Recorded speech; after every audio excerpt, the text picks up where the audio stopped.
છે તો આમાં તમારે પ્રમાણ લેવાની જરૂર પડે કે દાદા થયા છે કે નહીં થયા.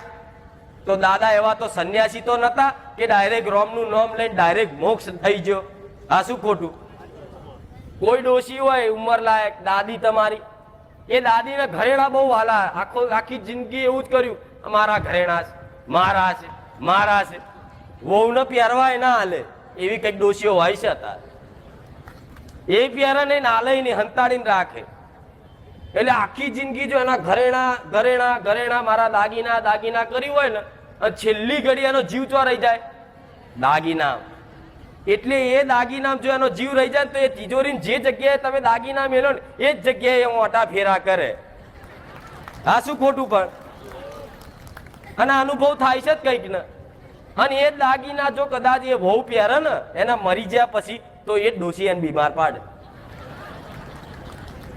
આ શું ખોટું? પણ કોઈનો પપ્પા હોય દાદા હોય તો દાદા એમ કે આ ઘર મેં બહુ મહેનત થી બનાવ્યું છે, આ મારું ઘર છે, મારું ઘર છે. ઉપડી નીકળી જાય મારા ઘરથી બહાર નીકળી જા, તાર જો રખડવું હોય તો રખડ, મારું ઘર છે, મારું ઘર છે. એમ આખી જિંદગી તમારી જોડે મારું મારું મારું કરતો હોય અને છેલ્લી ઘડીએ કદાચ મળતી ઘડીએ તે એને ચિંતા એ જ થતી હોય, સારું આ મરી ગયા પછી આવડું મોટું ઘર શું થશે, એટલે એને જીવ તો રહી જાય. તો પછી ભગવાનની ધામમાં આત્મા જાય, સ્વર્ગમાં જાય, જાય એમ કહો. એ જ ભટક્યા કરે.